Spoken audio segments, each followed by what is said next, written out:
শুভ সকাল আমার প্রিয় বন্ধুরা, সবাই কেমন আছো?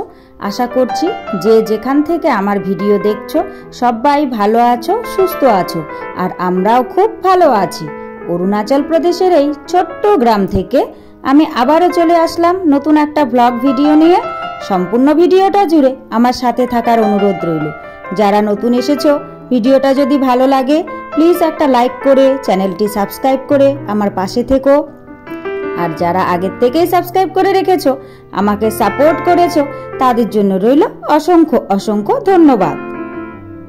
এখন বেলা বাজে সকাল 6টা, আর এখন থেকেই আমি তোমাদের সবাইকে সাথে নিয়ে আজকের ব্লগটি শুরু করে দিয়েছি। আই হোপ কি আজকের ব্লগটি তোমাদের ভালো লাগবে। তো বন্ধুরা দেখো, সকাল সকাল ঘুম থেকে উঠে কিন্তু আমি আগে চোখ মুখে একটু জল দিয়ে নিলাম, কারণ ঘুমের নেশাটা কাটবে। সে কারণে ঘুম থেকে উঠে কিন্তু আমি আগে চোখে মুখে এভাবেই জল দিয়ে নিই। তারপর আমি ঘরে গিয়ে ব্রাশটা নিয়ে এলাম। ব্রাশে কোলগেট লাগিয়ে নিয়ে এসে এবার আমি একটু হাঁটছি। কেন বলো তো? কারণ যেহেতু অনেক সকালে উঠেছি আর এখনো পর্যন্ত কেউ ঘুম থেকে ওঠেনি, আর আকাশটাও একটু মেঘলা মেঘলা আছে, বেশ আবহাওয়াটা ঠান্ডা ঠান্ডা লাগছে। তো সে কারণেই ভাবলাম একটু হেঁটে নিই। তাই কিন্তু খুব বেশি দূর যাইনি, এই জায়গাটাতে একটু ব্রাশ করতে করতে হেঁটে নিলাম। তারপর আমি ঘর থেকে এক মগ জল নিয়ে এসে আমি এখানে বাইরে এবার আমি মুখটা ধুয়ে নিচ্ছি। আর ঘরের ভেতরে মুখ ধুই না, কারণ কি বলতো, আমাদের তো রানিং ওয়াটার নেই, তোমরা সবাই জানো। জমানো জলেই সব কাজ করতে হয়। আর ঘরের মধ্যে একটুখানি জায়গা, জল পড়লে খুব কি বলবো, আর জায়গাটা এরকম অবস্থা হয়, পাড়া দেওয়া যায় না। সে কারণেই মুখ টুক ধোয়া যা কিছু বেশিরভাগটাই আমরা বাইরে করার চেষ্টা করি, যখন লোকজন থাকে না। আর লোকজন থাকলে তো আর করা যায় না। তাই এবার মুখ টুক ধুয়ে ফ্রেশ হয়ে নিয়েছি। ফ্রেশ হয়ে নিয়ে এ ঘরের বিছানাটাকে গুছিয়ে নিচ্ছি, কারণ এ ঘরের বিছানায় কর্তামশাই শুয়েছিল। আর কর্তামশাই উঠে মশারিটাকে তুলে দিয়েছে, কারণ মশারিটা গোছাতে আমার প্রচন্ড কষ্ট হয়। তোমরা তো দেখেছিলে, কষ্ট বলতে সঠিকভাবে পারি না, তো এটার একটা কায়দা আছে। সে কারণে কর্তামশাই কিন্তু ঘুম থেকে উঠে মশারিটাকে তুলে দিয়েছে আর বিছানাটাকে গোছায়নি। তাই এখন আমি বিছানাটাকে সুন্দর করে গুছিয়ে রাখলাম। আর ও ঘরে তো মেয়ে এখনো ঘুমোচ্ছে। তারপর আমি ঘরটাকে ঝাড়ু দিয়ে নিচ্ছি। ও ঘরটা যেহেতু লাইট জ্বালাইনি, মেয়ে ঘুমোচ্ছে, তাই কিন্তু আর ও ঘরের ঝাড়ু দেওয়াটা তোমাদের সঙ্গে শেয়ার করলাম না। এখন আমি এই ঘরটাকে ঝাড়ু দিয়ে তারপর বারান্দাটাকে ঝাড় দিয়ে নিচ্ছি। আর বললাম না লাইট জ্বালাইনি, তো এ ঘরে লাইন ছিল, লাইট জ্বালিয়েছি। দেখো লাইটটা কি করছে, দেখেছো? পিটপিট পিটপিট করছে। আর লাইটটা না এরকমই করে, জানো তো, অনেক সময় তারের মধ্যে মনে হয় হাওয়া লেগে বাড়ি খায়, সে কারণেই মনে হয় এরকম করে। জানি না সঠিকটা, এটা আমার আইডিয়াই বললাম। তারপর আমি ভালোভাবে কিন্তু সম্পূর্ণ জায়গাটাকে ঝাড়ু দিয়ে নিলাম। আর এরই মধ্যে ঝাড়ু দিতে দিতে আমার মেয়ে কিন্তু ঘুম থেকে উঠে গেছে। তারপর ওকে আমি এক মগ জল দিয়ে দিলাম আর ব্রাশের মধ্যে কোলগেট লাগিয়ে দিলাম। আমি বললাম আমি ব্রাশ করিয়ে দিই, তো মেয়ে আজকে বলছে না মা, তোমাকে আর ব্রাশ করাতে হবে না, আমি নিজেই মুখ ধুয়ে নিচ্ছি। তারপর মেয়ে দিকে মুখ ধুচ্ছে আর আমি মেয়ের জন্য খাবার রেডি করেছি। একটা পাউরুটি সেকে দিয়েছি আর একটুখানি দুধ গরম করে দিয়েছি। আজকে বলে ও এটাই খাবে, আজকে না ম্যাগি খাবে, না বিস্কিট খাবে, না কোনো কিছু খাবে। বললো মা দুধ আছে? আমি বললাম হ্যাঁ আছে। বললো পাউরুটি আছে? আমি বললাম হ্যাঁ আছে। বললো দুধ আর পাউরুটি দাও, আমি আজকে এটাই খাবো। আর দেখো সকাল সকাল ও খেলতে বসে গেছে, খেলনা নিয়ে খেতে বসেছে আর কি। তো ওকে খাবারটা দিয়ে ও খেয়ে রেডি হয়ে স্কুলে বেরিয়ে গেল। তারপর আমি দেখো খেতে বসে গেছি সকালের খাবার। আসলে আমি এখন চাউমিন খাচ্ছি। আর চাউমিনটা কিন্তু আমি বানাইনি, জানো তো, পাশের বাড়ির এক দিদি দিয়ে গেছে, কেউ খাবে না বলে আমি এখন সকালের খাবার হিসেবে চাউমিনটাই খেয়ে নিচ্ছি। তারপর খেয়ে নিয়ে সবকিছু গুছিয়ে আমি কিন্তু ভাত বসিয়ে দিয়েছি দুপুরের জন্য।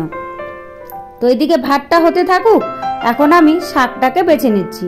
আর এটা হচ্ছে ঢেঁকি শাক।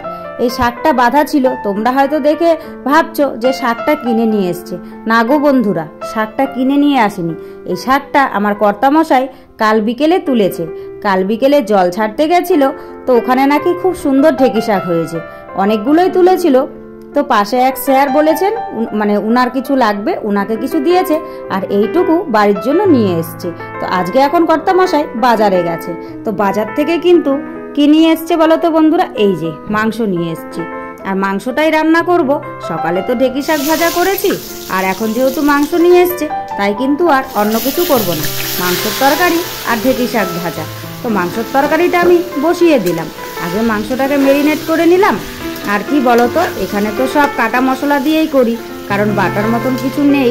সে কারণেই রসুন, পেঁয়াজ, আদা যা কিছু আছে সব কিন্তু কেটে কেটে দিয়ে মাংসটাকে একটু ম্যারিনেট করে রেখেছি। আর আজকে কিন্তু মুরগির মাংস আনেনি, জানো তো, আজকে এনেছে খাসির মাংস। তো অল্প একটু এনেছে, সেই মাংসটাই এখন ভালো করে কষিয়ে নিলাম। কষিয়ে নিয়ে একটুখানি ঝোল দিয়ে দিলাম।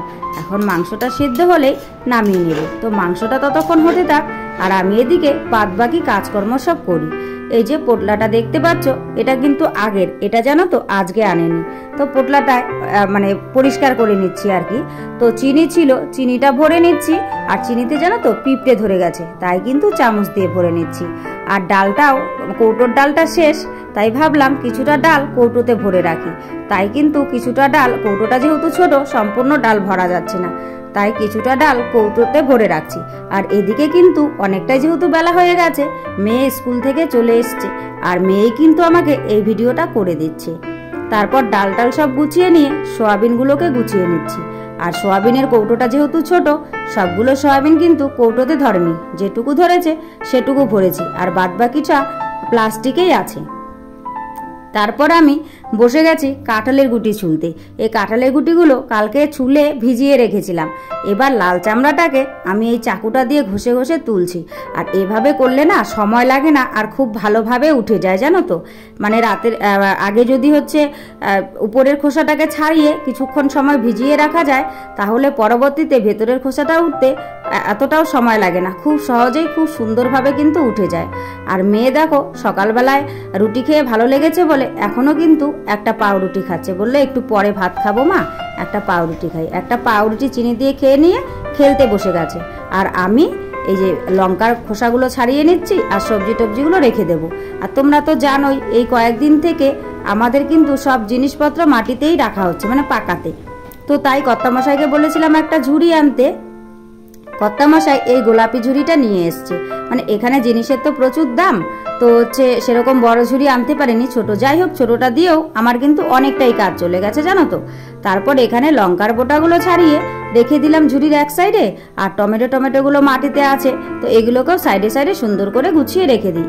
তারপর ধীরে সুস্থে সব জিনিসপত্র করা যাবে। তো যাই হোক বন্ধুরা, আজকে আর সেরকম ভাবে ভিডিও শুট করতে পারিনি। আজকের ভিডিওটা কিন্তু এ পর্যন্তই। তো সব মিলিয়ে আজকের ভিডিওটা তোমাদের কেমন লেগেছে অবশ্যই কিন্তু তোমরা কমেন্ট করে জানাতে ভুলো না।